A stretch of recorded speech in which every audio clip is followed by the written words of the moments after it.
Welcome to this week's episode of the Ride Your Life podcast. This is our final episode of February, and this month just flew by fast. And today we have a great interview for you all. It is with Sir Willow. He is a YouTuber who tells tales of a theme park worker. So that's his slogan there, Sir Willow, Tales of a Theme Park Worker. Sir Willow has worked at some really cool parks, including Silver Dollar City, which we had last week on the show. Check out that episode if you haven't already. He also has worked at SeaWorld and Disney World. And he's got some really cool stories for us today. But most importantly, he's going to share with us his testimony. And it's a story and a testimony of an atheist who didn't have the best upbringing, and through all the craziness of life and through what many would see as just bad things, that's when God showed himself to him, and he came to know Jesus Christ as his personal Lord and Savior. And not only was he a theme park worker, but he's a former pastor who's just seeking the Lord. And I'm so excited for what God's got in store for him and his family and just the days ahead, and he'll talk about that in the episode. But we are so excited for him. And if you haven't already, go ahead and check out his social media. He'll plug it in the episode today. But we don't want to belabor the point, so let's go ahead and get started with this week's episode. You don't want to miss a second. So go ahead and buckle up, because here we go.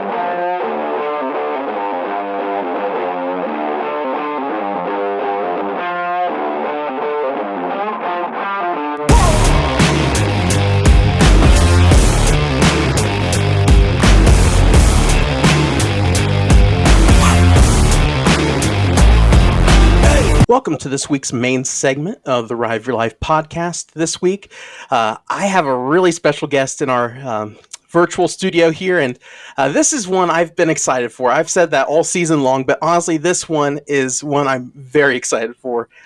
We have in the virtual studio Mr. Sir Willow himself, George. How you doing, George? I am doing great. Happy to be here. Awesome.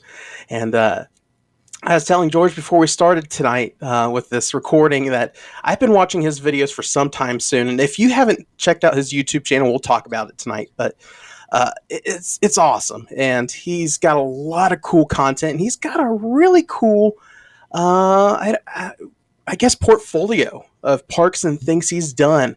And let's go ahead and just hop right in. George, go ahead and share a little bit about yourself, your testimony, and just anything you want to tell about yourself. So I'm kind of a mixed up person. I was not raised in a Christian home, which we may get a chance later, but it definitely has created interesting experiences when I talk with people in the church who've been raised in church. But my dad was an atheist growing up and taught me to question and challenge everything.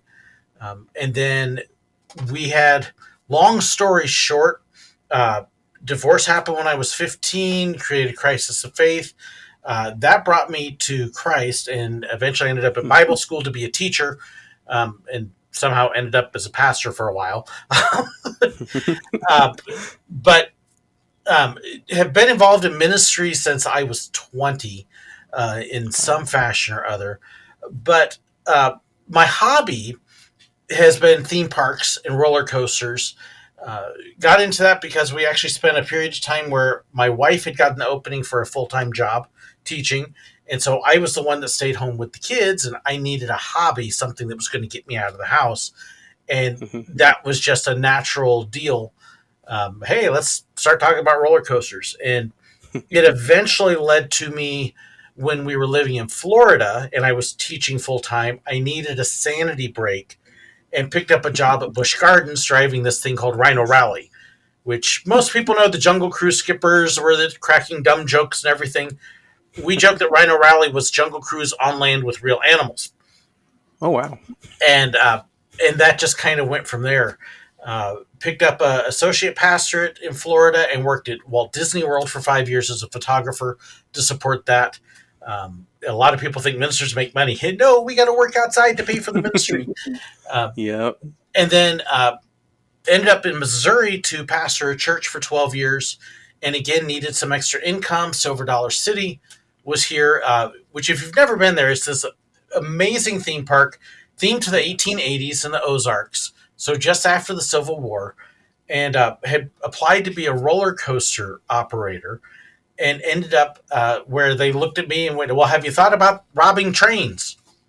Not particularly, but and ended up robbing trains for 3 years. So, and then it's just kind of grown from there. My kids kind of joked that they were sick of me telling the same stories over and over and tell it to YouTube. Okay, and it's just kind of grown from there.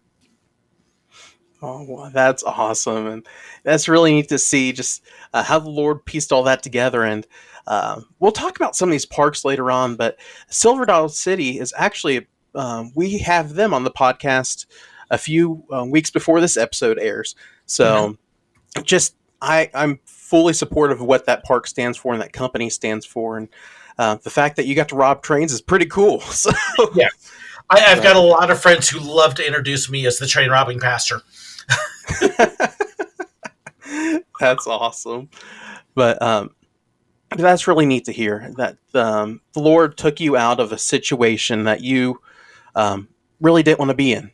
And just the fact that you were raised in a home where Christ wasn't known, and then ultimately coming to know him just through a valley in your life there. And that's crazy. And I know you mentioned in your opening there that we could talk about, but how did you come to know Christ through that time in your life? Oh goodness, let me try to sum it, because it's a long story.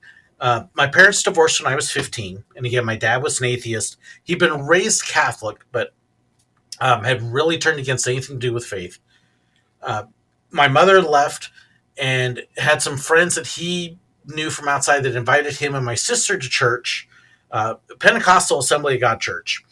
And he went, and 2 weeks after he went, gave his life to Christ, had this radical turnaround. And I kind of went, "That's not the man I know. You've gone Fruit Loops."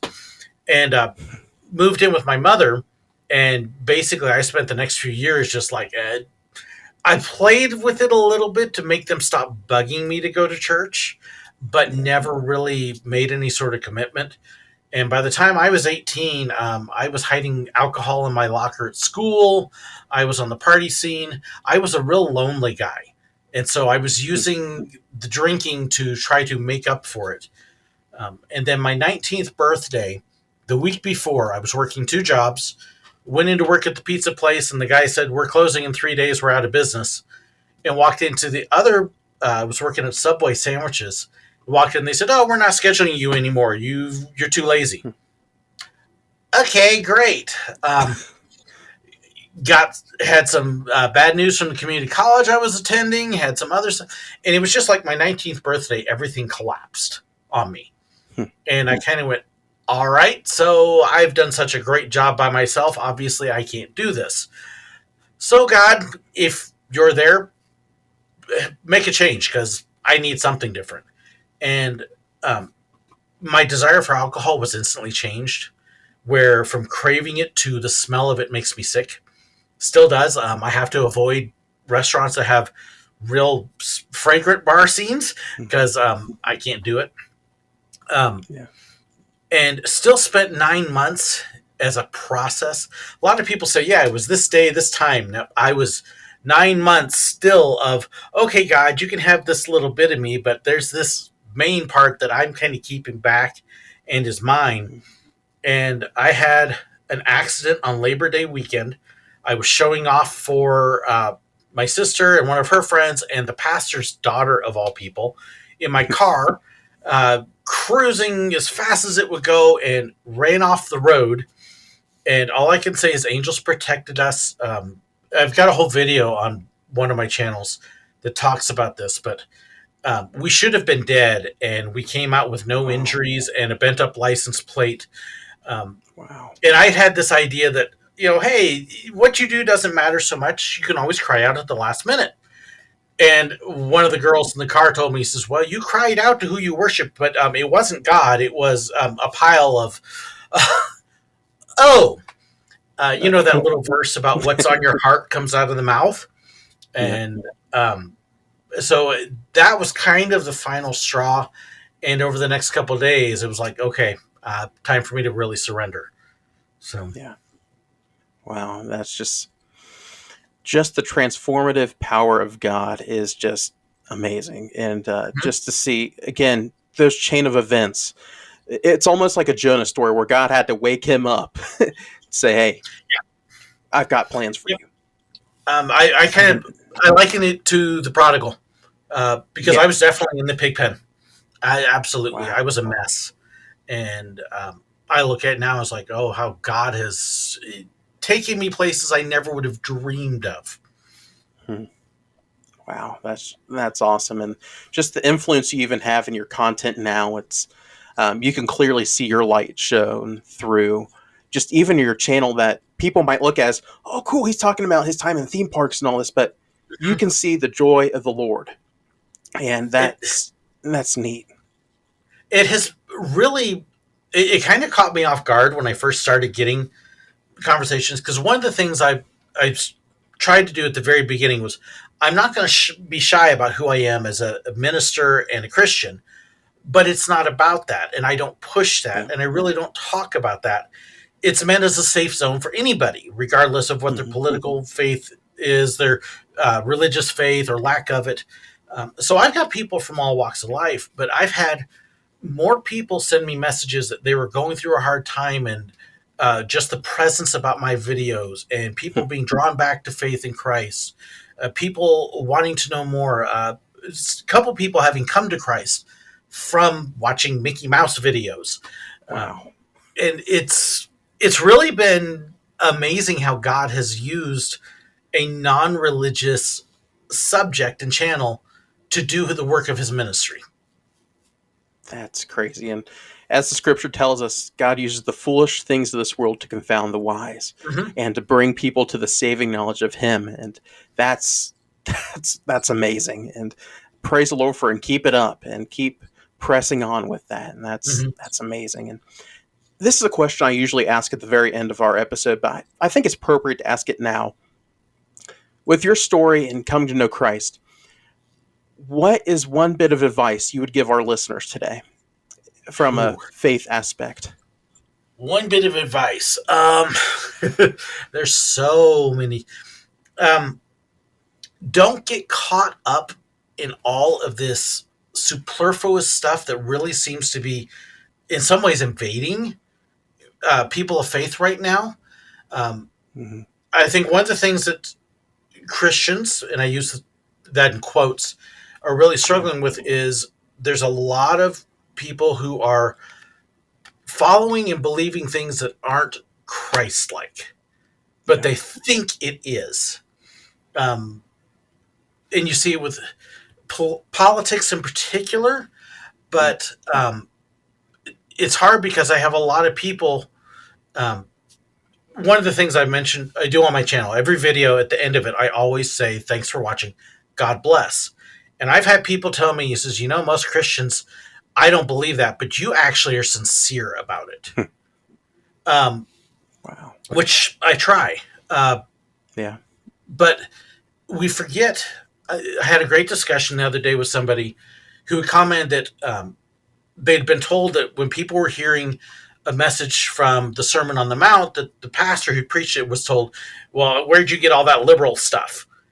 Um, and the whole idea of us loving our neighbors, loving our enemies, blessing those who curse us, that our job isn't to be pointing fingers and wagging fingers and Yeah. forcing change upon others. It's to love and bless and serve, and through that love, we will win them. Yeah. And I think a lot of the church has forgotten that. Um, and as we travel around, we're preaching in different churches every week now, and we see some wonderful churches, but we definitely see those that their mission is off focus a little bit too. Hmm. Wow. That's some good advice and some good wisdom there is just to keep your eyes on Jesus. And Mm-hmm. when Yeah, the it's got to be blinders of about this world try. Yeah, God. go ahead. But So, absolutely. yeah, And, whenever mhm, we make it about something other than him, which we're human, we tend to do. yeah, That's uncomfortable. I don't like that, so we want to start making it about me, and it's got to be about him. And I could tell some crazy stories of stuff I have been told by go for it. Christians. But um, Man, that's awesome. And just what are some of those stories that stick out to you just from your time in ministry? And so yeah, again, I wasn't raised in the church, and mhm. where I was raised, we like to debate for fun, and we tend to be kind of blunt. So I tend sometimes to be a little more straightforward than is probably a good idea when I'm preaching. Uh, but I have at various times been told, the always popular "you're going to hell," that I'm going to hell because I preached in blue jeans, um, that I played cards, uh, that you know. Oh, good. So here's a fun one.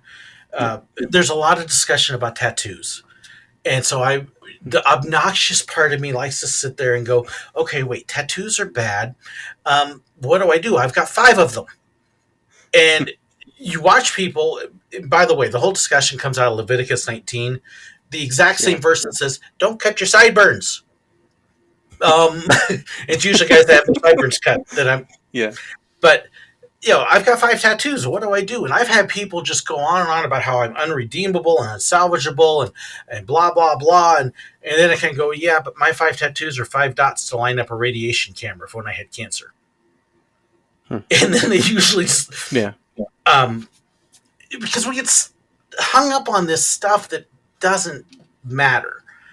yeah, Jesus is what matters. Um, absolutely.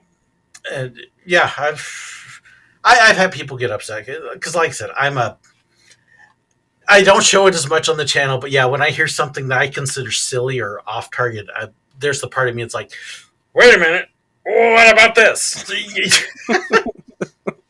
So Yeah, yeah, yeah. That's the thing is, again, we just got to make Christ number one, and everything else in this world will fit together. Seek ye first the kingdom of God and His righteousness, and all these yeah, things will be added unto you. it's like I know we worry about government and politicians, but look at the first century Christians. The Roman government was certainly not friendly to them. Yeah, And you look through all the centuries of Christianity, and it has always survived hostile governments. Why are we worried about it? God's bigger. yeah, It says that He appoints the governments and the kings. hmm Um, where we get involved in the types of music. hmm That was one as a new Christian when I was 19, 20, and I came from heavy metal and rock, yeah. and then I hear that this is summoning demons in Africa. What? Back in the 90s, it was a huge debate in modern Christian music, contemporary Christian, that if you hmm involved rock rhythms in it, that it was demonic and you hmm know. Oh, and then the saxophone. We've got a saxophone player in church. I love him to death. But I actually had a lady one time tell me that saxophone, it's really a sexophone, and it's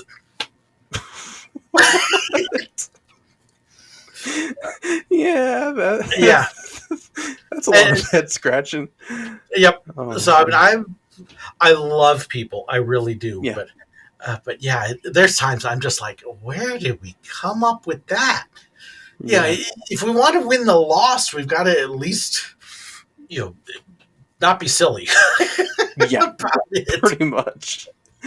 But man, and again, we need to be that light, and that's how Yeah. people will know Christ is if we are a reflection of who He is, and And, He's not and I one should throw that's this out there. I've had people that have told me, "Man, the way you talk about Christians, you must hate them." No, I really don't.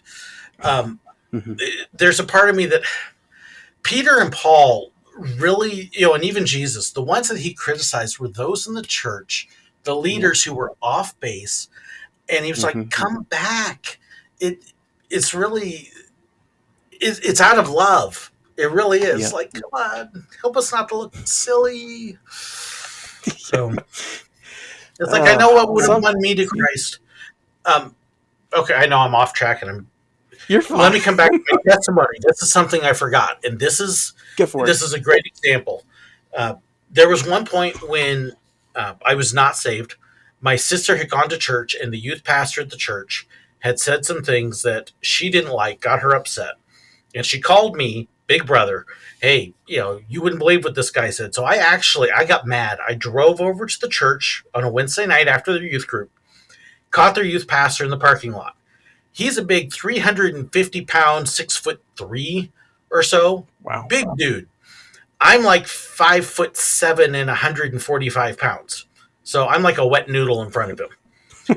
But I got up in his face and I cussed him up one side and down the other in the church parking lot. Uh, I mean, I was waiting for this guy to haul off and crush me. And because I'm literally like 4 inches from his face, and this word, and that word, and I'm sure I was spitting on him. And by the time I'm finally done, he looks at me and says, "Are you done? I love you." And he gives me this bear hug that Aw. I mean, it messed me up. It's like, who are you that you'd love me after that? Mm-hmm. That's Jesus. Yep. Absolutely. And like you said, Paul's writings, Peter's writings, even Jesus's words, it's like speak the truth in love. And Yep. that reflects who God is. God is love, but he also corrects those he loves. Mm-hmm. And Those he loves, man, he that's awesome. disciplines. Absolutely. And I was thinking while you're saying that too, it's like, I wonder what Paul would write to the churches of today. Some of those letters. I wouldn't want to get a letter from Paul today. Yeah. It's like, Romans 1, extending over about 4 chapters. Like, uh-oh. Yeah. But It would be interesting to see what kind of letter he would write today. yeah. It'd be But scary. yeah. It would, when you see the address up, it's from Paul. But It's like, gee, that's it's awesome. a fat vanilla envelope. a couple envelopes actually. But man, it's just neat to see the Lord in your life and just the chain of events that God brought you to where you are today and the influence you are today. And let's go ahead and talk about that influence. How did you get started with YouTube? I know you mentioned a little bit with it being a hobby. So, How did you get to Sir Willow? so the Sir Willow name actually comes from when I was teaching high school out in California. The movie Willow was popular, and my high school students started jokingly calling me Willow because I looked like the character in the movie, or so they said. And it's a nickname that stuck. This was mid 90s, so the internet was fairly new. So I'm like, well, okay, we'll have some fun with it. I'll start using it on the internet. Well, I found out 2 things. One, Willow is a common name, and 2, it's usually a girl's name.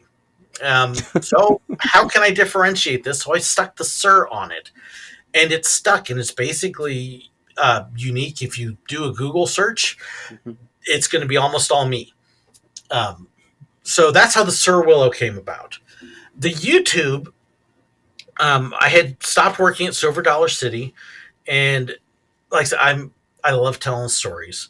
My son was actually doing a pretty successful YouTube channel based on a kid show he was watching and theories behind it and everything. And he was actually making some money at Wow. age like 15. So I was telling the stories as I usually do, and he half jokingly said, Dad, we get tired of hearing the same ones. If you told it on YouTube, you might be able to find an audience. Okay, let's give it a shot. And so we shot the first 4 videos in this little narrow hallway at the church with this bad echo, and you look at them now and they're pretty bad. But because they were just these short, quick hit, funny things, goofy things that people would ask you at the park. What time's the 3 o'clock parade? You get asked all the time. really 3 o'clock, you know? Is that for? Yeah. People walk up to you at Epcot. Where's the castle? Or Silver Dollar City, we get asked all the time, when did they move the cave? How do you move a cave? Uh, just silly things. So I shot these videos with just these silly comments and questions that we got. And I had been real active in the roller coaster community for years. And so I picked up an audience just from people I knew fairly quickly with a couple thousand people. And then I did this video about the tour groups, which were horribly behaved. Mm. And YouTube's algorithms caught it, and in a matter of a month and a half, I had over 500,000 views on it. Wow. Just under 500,000, excuse me. Wow. That one caught on. That video basically built my channel. And I went from like 2,500 subscribers, maybe 3,000, to over 20,000 in a month and a half. Wow. It was like, wow, that was crazy. And it's just kind of grown from then. Added on Patreon, built some great friends that way. I've got a couple supporters that help sponsor my trips and stuff. But yeah, that's how it was. It was really, Dad, please stop telling us the stories, put it on video, and throw it up on YouTube. Okay. Nice. Now I gotta ask, what is the strangest question you have ever been asked at any park? Busch Gardens, okay. Disney, Silver Dollar. So the goofiest guess I had, and I mean, I've had some. We watched one guy walk around Spaceship Earth at Epcot 4 times. And finally, when the merch people asked him, can I help you? What's going on? He's like, well, where's the rest of the park? This is just the entrance. Like I said, we've had, I love telling the stories of the different goofy questions we would answer at the train, like how long is the train? 1 engine and 4 cars. Where's it go? In the woods. Just, we were allowed to be silly, but the goofiest thing I had, I was working at what was then Disney MGM Studios. It's now Hollywood Studios. Yeah. It was out on Hollywood Boulevard, the main entrance road, and this lady walks up to me, a little old lady, probably in her 60s, and where can I go to get the monorail from here over to Animal Kingdom? Well, if you've been to Disney, the monorail goes from the parking lot to Magic Kingdom and the parking lot to Epcot, and then it hits the hotels there. That's it. Yeah. It was like, sorry, ma'am, there isn't a monorail here. You'll have to take the bus. Nor is there one at Animal Kingdom. Yes, there is. No, ma'am, there's really not a monorail here. There's boats, there's buses. No monorail. Yes, there is. And I mean, 15-minute long conversation, and she starts getting mad. And, well, why are you lying to me? How dare you not tell me where it is? I should be able to just go right on it. Why aren't you telling me how to get on it? I'm going to report you to guest services. And finally, as 15 minutes of me trying to explain that, no, there's really not. The bus stop is right there. And she comes out with, I don't know why you keep lying to me. I rode the monorail into the park this morning. Well, I'm sorry, ma'am. They must have torn it down then after you got off. Awesome. I did not get in trouble for that, surprisingly enough. But, yeah. And one day, Weather Dome. You get asked at Disney all the time, why don't they turn the rain off? What's wrong with the air conditioning in this park? That's called weather. It's natural. That's awesome. Yeah. I can see how you get the monorail mixed up. There's a bunch of different transportation options, but if a parks worker, if the cast member tells you there's not a monorail, there's probably not a monorail.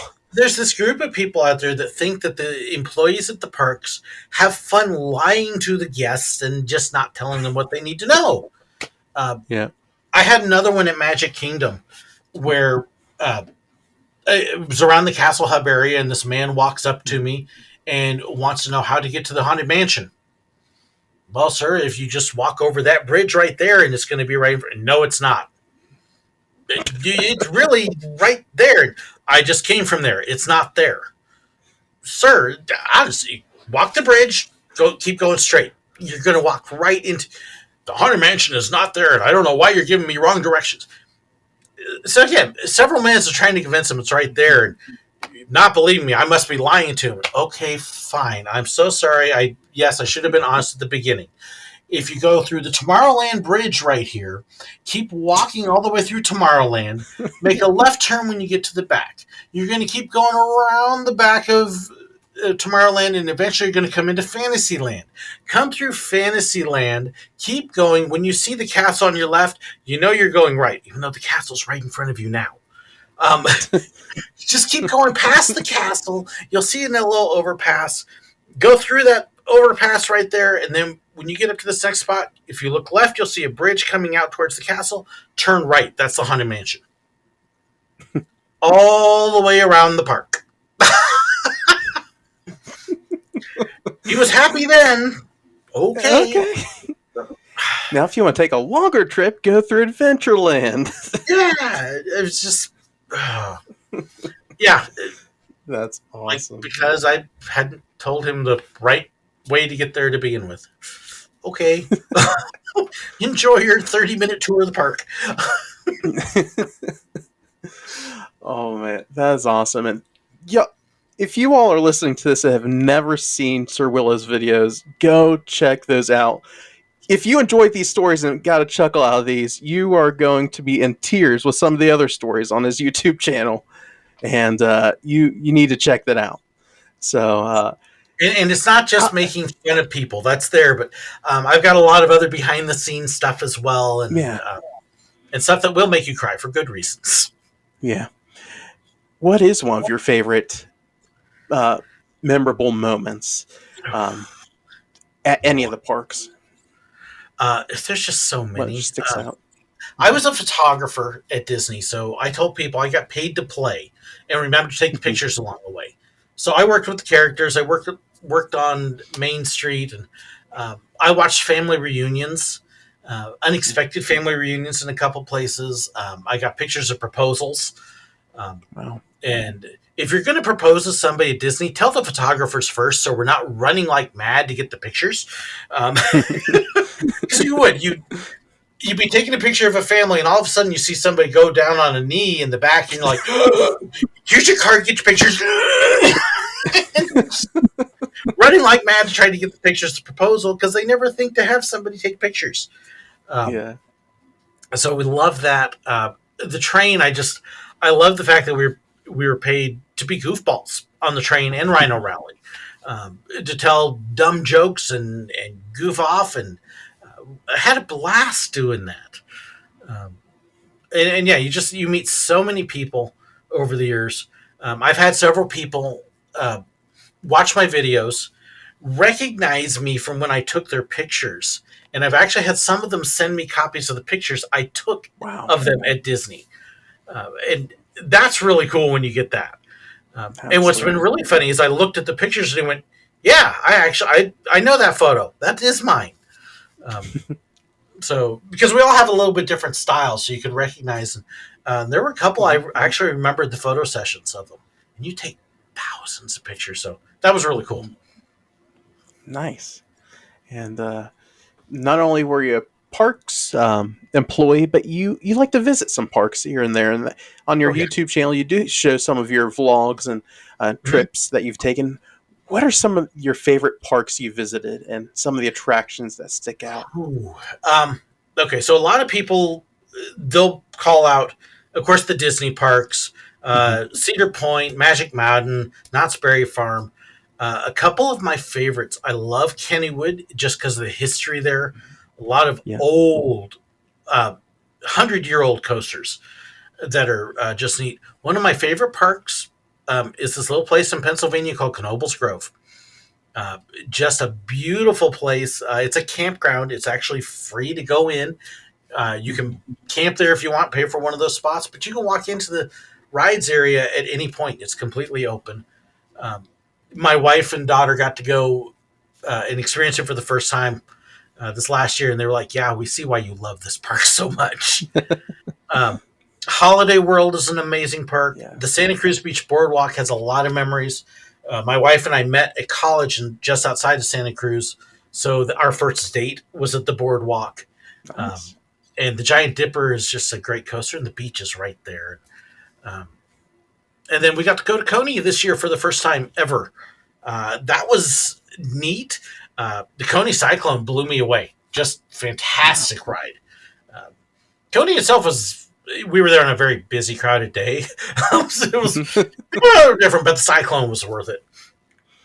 So, That's cool. Um, Out of all those parks, which one would you say, uh, out of experiencing all the attractions at the parks, which would you say is the best attraction you've ever experienced, and which one is the least? so I Uh, have this ongoing joke on my channel with the live streams that anytime somebody says, "What's your favorite?" the answer is whatever I'm on at the moment.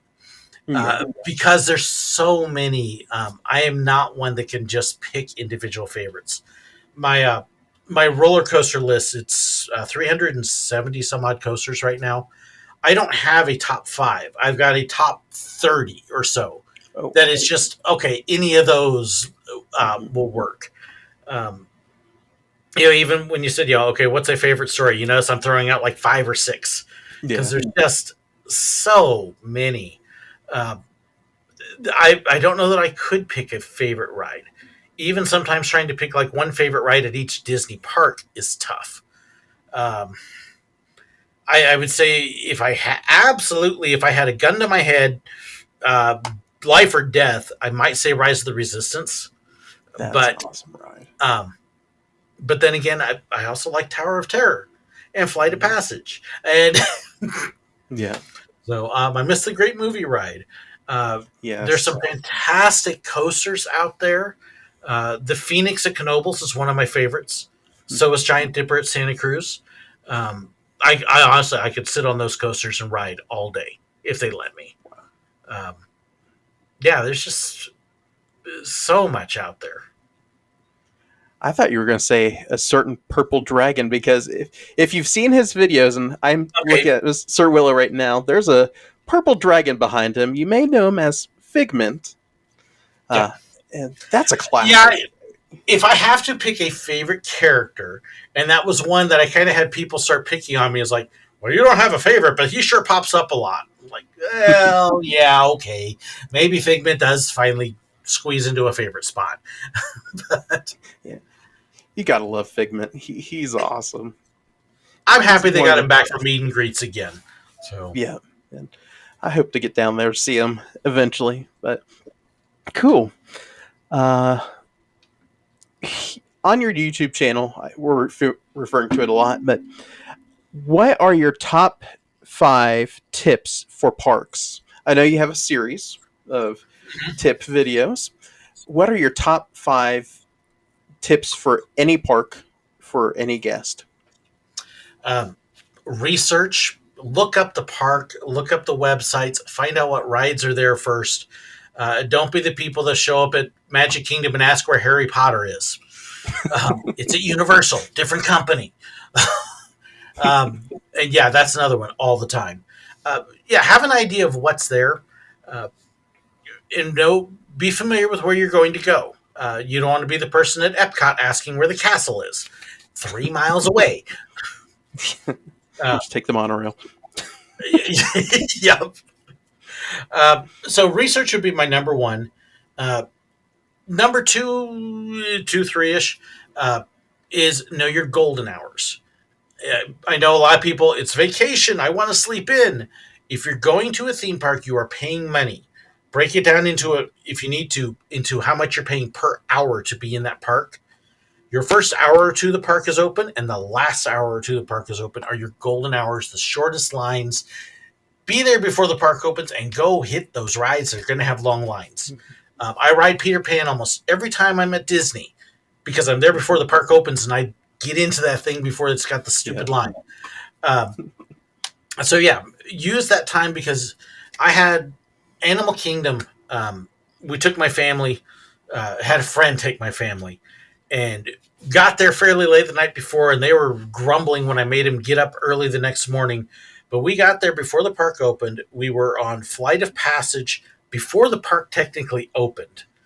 Hit Navi River Journey, went over, did the safari, and did a couple other things. The park had been open 30 minutes, and we had hit all of the major stuff. Cool. Yeah, so be there open. Take the mid afternoon nap if you need to, or break. Don't be afraid to stop mid afternoon. That would probably be my number 3, 4. Where am I in there? So Yeah. uh, that's probably my biggest things. And wear comfortable shoes. Yeah. If you're not a big walker, get out walking before you go, because Mm-hmm. Disney parks, Silver Dollar City too, you got hills, Yeah. but Disney parks, you'll put on 5 to 8 miles of walking a day, easy. Mm-hmm. My average walking steps on my monitor is 8 to 10,000, and then when I'm at Disney, it's 26,000. Wow. So Yes, especially like you said with the Hershey parks, you got Dollywood mhm. and Silver Dollar City where you're on hills the whole time. Yep, But those are two and parks see the that are shows. worth the hills. Shows are Yeah. amazing. Yeah. Absolutely. And they honestly, those two parks have some of the best entertainment Mhm. out of any park, Oh yeah, especially during Christmas time. I I tell people a lot. Like I said, I'm a roller coaster nut. I will go to Silver Dollar City and not go anywhere near a roller coaster because I'm so busy watching the shows and the other entertainment and the craftspeople and um, yeah, Silver Dollar City and Dollywood they excel at their entertainment.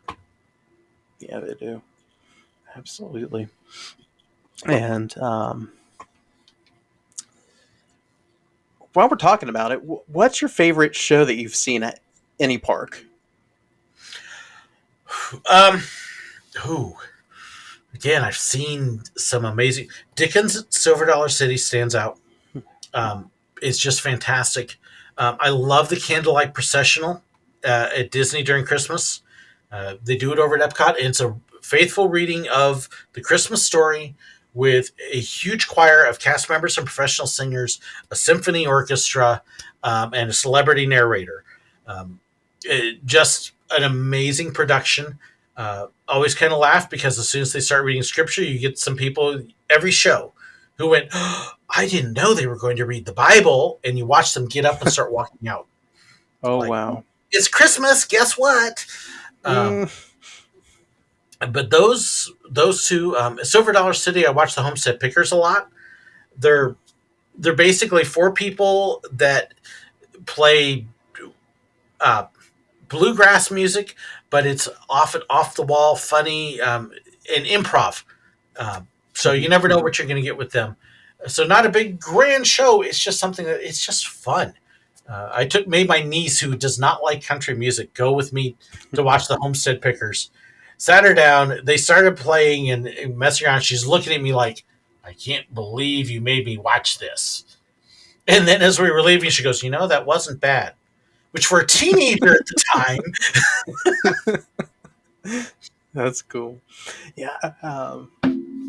I'm actually visiting Silver Dollar City for the first time this year, and just all your videos have prepared me for that, and I'm so excited to experience all those, and even the new enhanced Fire in the Hole, oh, which you've covered a lot recently on your channel with the media day and all that, and uh, with that, with 2024 having a bunch of really awesome attractions coming, which one are you looking forward to the most? Fire in the Hole is the big one for me. Um, because we've got some changes. It may be the only new attraction I actually get this next year. But I am very excited. I've known for a while that it was coming. Before they even broke ground, I knew that the old one's days were dated, just because of the Mhm. condition of the ride and everything. So I have been very excitedly following along, and I think people who were worried about losing it are going to be very, very pleased with the new version. Yeah, it looks amazing. Just Yeah. you have ARMC working on it. You have some state of the art technology, and I've even heard that they're bringing back some of the original scenes that were cut. Yep. So So what a lot of that's people don't realize is the ride as it was running the last several years, there's actually like 20% of it that hasn't been used. They were trying to increase capacity and speed things up. And so they actually closed off and cut off part of the ride. And it's a whole section of the building that hasn't been used. And so there's 3 scenes, I think, something 3 or 4 that people haven't seen in decades that they have actually brought back in the new version of the ride. So a lot of people don't know about the bald knobbers being captured scene, and that's going to be back in, and a couple of the others. So yeah, I'm excited about that. cool. And what are some of those other memories you have of Silver Dollar City while we're talking about that park? Oh, Obviously, Robin Trains. And yeah. Robin Trains conducting, doing it in the snow. oh, wow. Because the train runs almost regardless of temperature. So Christmas time, it would be 18 degrees outside. The roller coasters may be closed, but we were still on the train. That was cold. Wow. So yeah, we did it. About the only thing that we would not do a train show in was pouring rain. But if it was light rain, we'd do it. But yeah, we just had a ball with that. Getting to know people. Silver Dollar City is a smaller park. One of the traditions we started, or I started when I was there, was I would always get breakfast at the employee cafeteria. Cheap food, relatively, cost me like $3.25 every morning for breakfast. But we had a whole group of us that would sit down together and eat breakfast. Ride operators, entertainers, us on the train.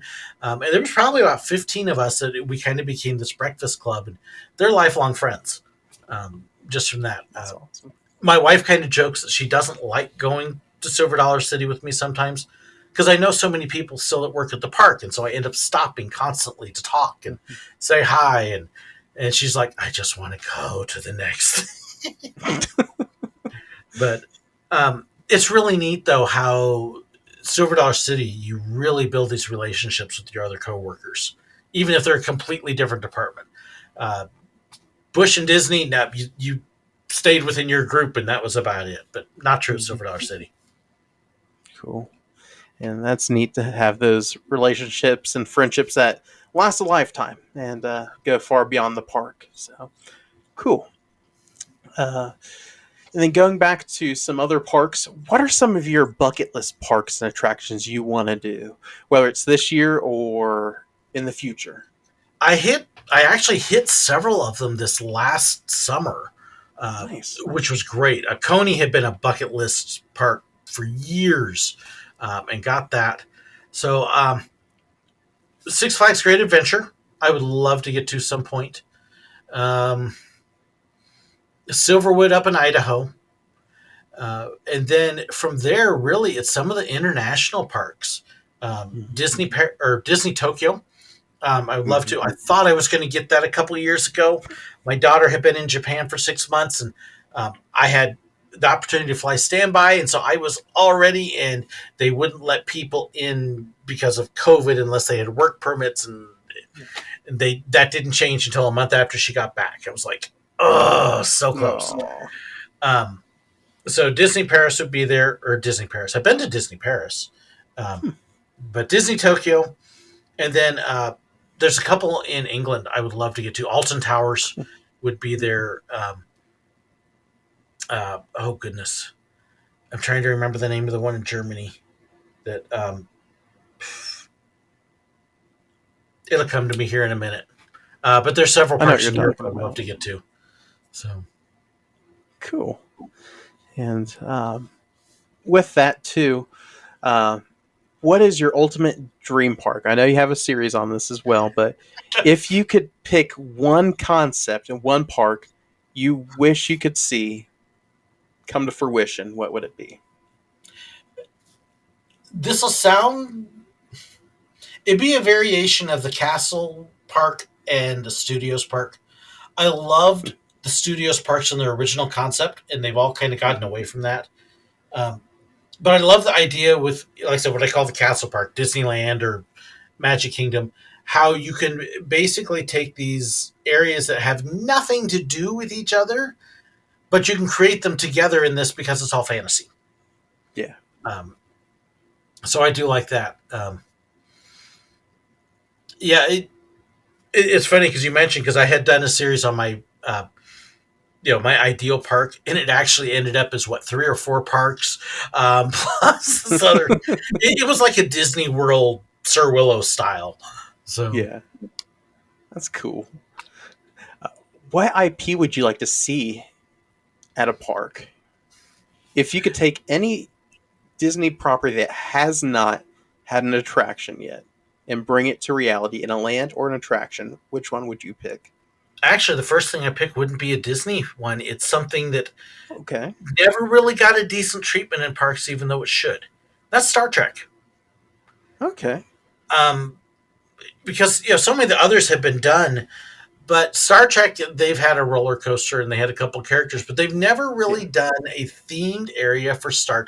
Yes, I'm a nerd. I'm sorry, Hey, it's all but good. um, I would love to see somebody actually give a good Star Trek treatment in a theme park.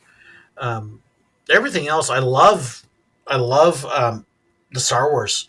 My goodness, my kids Yes. laughed at me because the first time I walked up and saw the Millennium Falcon, I start crying. And they're Wow. like, "Really, Dad?" And I Yeah. cry over I cry over silly stuff, anyways. But like, you don't understand. 7-year-old me is looking at this, and Yeah. because I saw the original at the drive-in when it was first released. So Wow. yeah, that was really cool. But yeah, Star Trek's the first thing that comes to mind. I said Moana would be my wife's, and they've got a Moana area now at Epcot. Um, so I can't think of anything else. Give me. Oh, no, I got another one. Duh, Okay. absolute duh. Go for Doctor Who. Okay. Yeah, again the nerd card, but Hey, um, yeah, that would be another how one. would you You like can to do see Doctor Who and Star Trek side by side. how would you like to see those two properties executed? What kind of attractions would you like to see come Oh from goodness. those? Um, I Bring don't know out the Imagineer side of you. if you ever got to see Star Trek: The Experience in Vegas. Um, Hmm. I got to go do that, and they had this part where you walk into a teleporter room and you get teleported onto the bridge. The effect was just amazing because it really felt like you got zapped up on the bridge, and all of a sudden there you were. Um, I would love to see something like that again. That was really cool. Uh, you could totally do a roller coaster based on the TARDIS flying through time and space. Hmm. Um, that would be pretty neat. Um, oh goodness, like I said, just trying to think about things like that. Um, of course, both of them you could do character meet and greets, Absolutely. and I love doing characters. So, uh, yeah, I could think of some various things. Doctor Who. The neat thing with it is if you did a park, you could easily do a whole theme park on Doctor Who, and just all these different random time and space locations, Hmm. and they'd all work together. So, Yeah, if it ever were to fall through with Universal and Harry Potter were to somehow disappear, they could easily redo some of that. mhm. Take some of those attractions and reskin them. Yep. But cool. But um, yeah, that's really neat. I just wanted to bring out the Imagineer side of you and see what what you would do. Now, see, I kind of joke that um, I love experiencing this stuff, but in that area, my imagination isn't really great. I steal other people's ideas because Yeah, I have a hard time coming up with my own. My daughter's much more imaginative than I am. She comes up with stuff, and I'm going, dude, that's just awesome. Where'd you get that? that's And cool. then I'll make a bunch of bad puns about it. So, Awesome. Well, one of the last two questions I have for you here, and it's been fun. I've enjoyed just picking your brain on some of these part questions and ultimately hearing what the Lord's done in your life. But obviously, it's a given that the Lord's been a huge help to the success of your channel, but what else would you attribute to the success of Sir Willow? Um, Honestly, one, I try to make it fun, and two, safe. That Mhm. no matter who you are, that you'll have fun and you'll Mhm. feel like you're wanted and liked. Um, you know, I mentioned this earlier that uh, something that was very important to me was that somebody's belief system doesn't matter. That I want it to be a place where they can set it aside and just feel comfortable. And then if I can influence them towards good, God has opened doors where I've been able to raise funds at various times for different ministries and organizations, and just to be able to encourage people during COVID when we were all shut down and everybody turned cranky. it was it was a way for me to say, "Hey, remember, let's be nice, let's be understanding, think of other people," and to try to encourage that kind of behavior. And I think that's been good. That God has really used it that way. Um, Awesome. And then the last one, we did a version of this question at the beginning, but what is your advice to a content creator that's listening to this episode? What would be your advice that you've learned from your own content? don't do it for money. And I know that sounds funny coming from a guy who makes a Mhm. little money. I don't make as much money as a lot of people think I do. Um, Yeah. so I get enough to cover expenses, and tax purposes. I lose money every year, um, but don't do it for money. Do it because you love it. Do something that you enjoy. Do something that if nobody else ever watches, you would still watch because you enjoy it.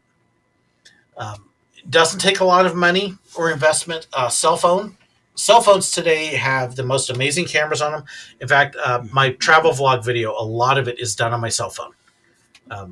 because they shoot 4K and get good audio. And just set your cell phone up and talk to it, or learn how to talk to a camera, because it is definitely different than talking to people. Yep. Uh, but have fun. If you are having fun with it, then the people watching will have fun with it, and the rest will come if it's meant to. Awesome. Well, like I said, it's been fun just talking to you about parks, attractions, and most importantly, things of God. Um, Go ahead and plug yourself a little bit. Show where people can connect with you and obviously the YouTube channel. But go ahead. Yep. YouTube is the biggest place. And so if you go to YouTube uh, Sir Willow, or just enter Sir Willow into the search bar, you'll pull me up that way. I don't really do Twitter or X now much anymore. One of the things I've done is I used to have a lot more social media, and I've kind of gotten, I don't need all that drama in my life. So I do have a fan page on Facebook. So it's facebook.com/the Sir Willow. And that will turn up the fan page. I have a personal page there too, with Sir Willow, but I try not to do the friend request because it's just overwhelming to keep up with people I know. But go to the Sir Willow, and that's the fan page. I've got a community group there too called Confessions of a Theme Park Worker Fans, which you can find on the Sir Willow Facebook page. Honestly, if you pull up one of my videos on YouTube, all my links are in there. Cool. I got all of it there. So that's the easiest thing. Just go to Sir Willow on YouTube. I'm the only Sir Willow on YouTube. Look at the description. There's a ton. Facebook and Instagram and Patreon and all the other stuff. It's all there. Awesome. Well, we support you all the way there, Sir Willow, and just appreciate all you're doing. So keep it up. And if you haven't listened or seen any of his videos, go check it out. I know it'll be an encouragement to you. Might just brighten up your day. And that's awesome. So thanks again, George, for joining us today here on the Ride of Your Life podcast. It's been a pleasure getting to talk with you and just get to know you a little bit. Thank you so much for having me on. It has been fun. I've really enjoyed it. Awesome. Thank you, sir.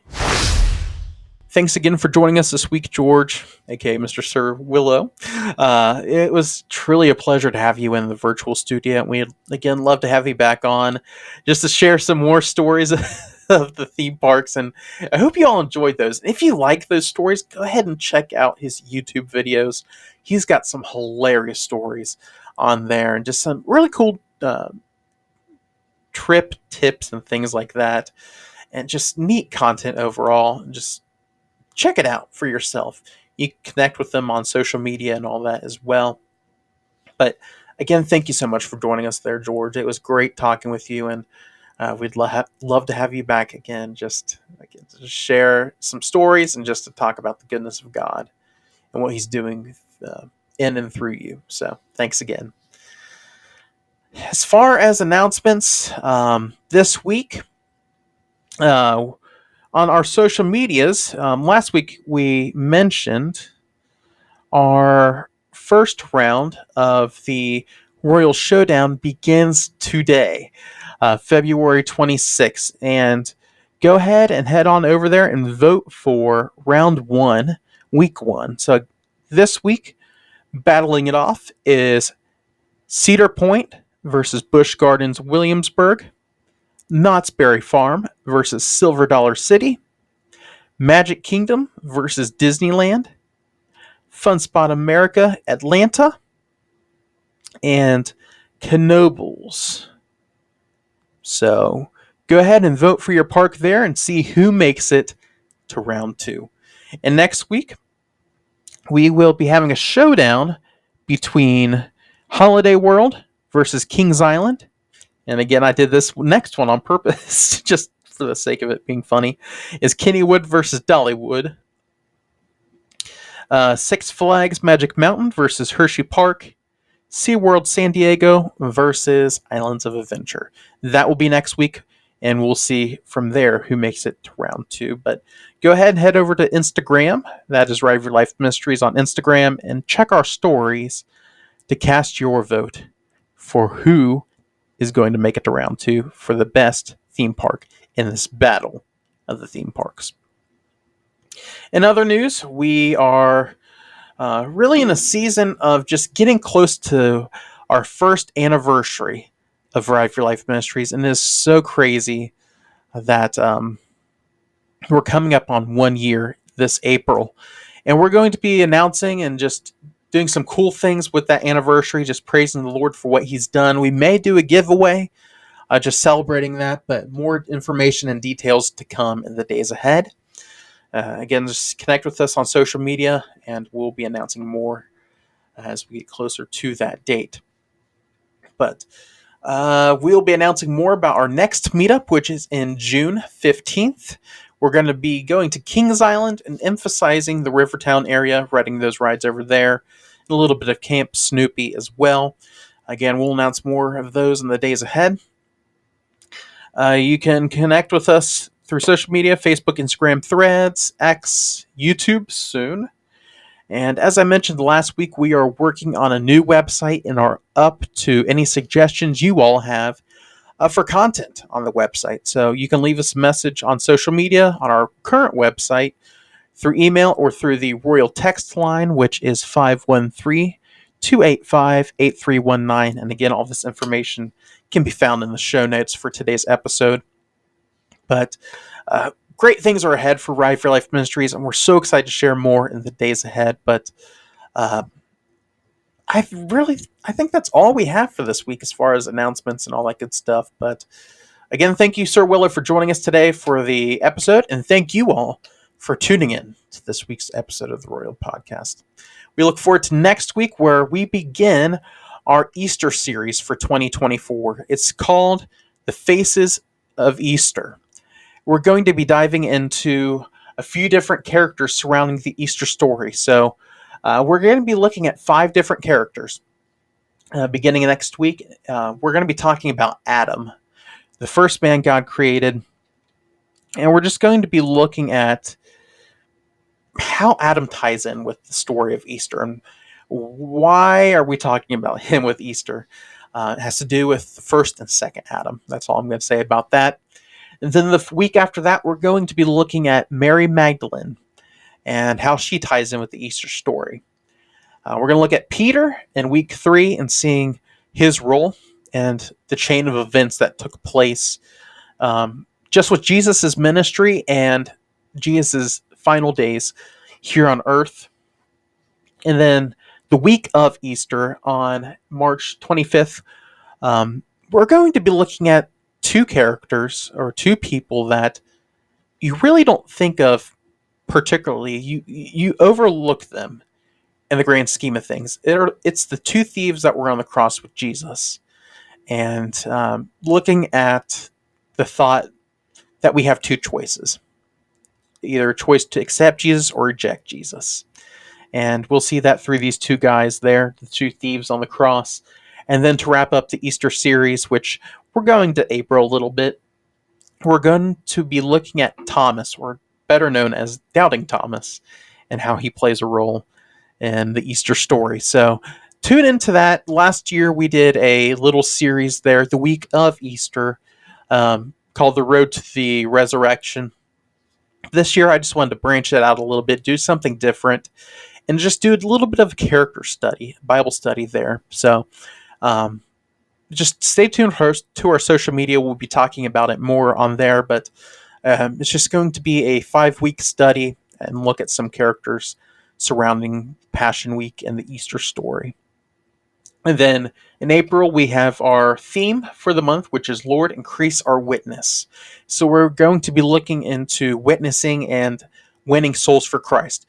How to do that, what it looks like, and what the Bible has to say about being a witness and a light to those around us. So that is April.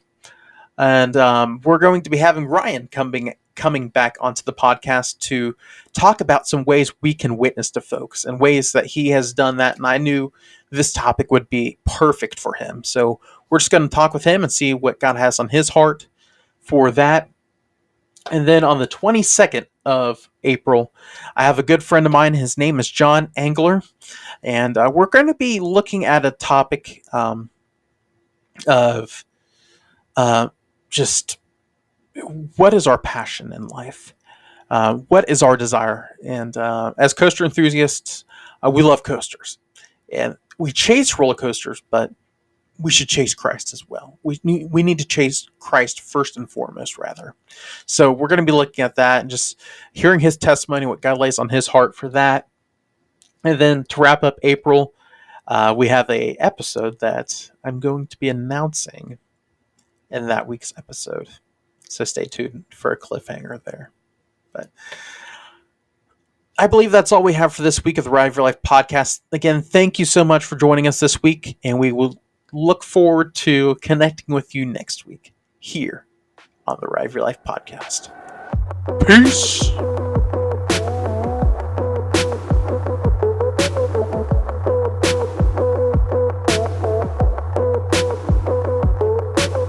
Thank you for tuning into this week's episode of the Ride Your Life podcast. We hope it's a blessing, help, and encouragement to you. You can connect with us here at Ride Your Life Ministries on Facebook, Instagram, Threads, and YouTube at Ride Your Life Ministries. You can also find us on X at ROYL Ministries, and that's ROYL without the A. You can find us on our website at rideyourlifeministries.com, and you can text us at the ROYL hotline at 513-285-8319. And again, that is 513-285-8319. Be sure to give us a 5-star rating on your favorite podcast streaming platform, and also leave a review so that the word gets out to those who need to hear it. We hope you all have a great week, and we will see you next Monday. God bless.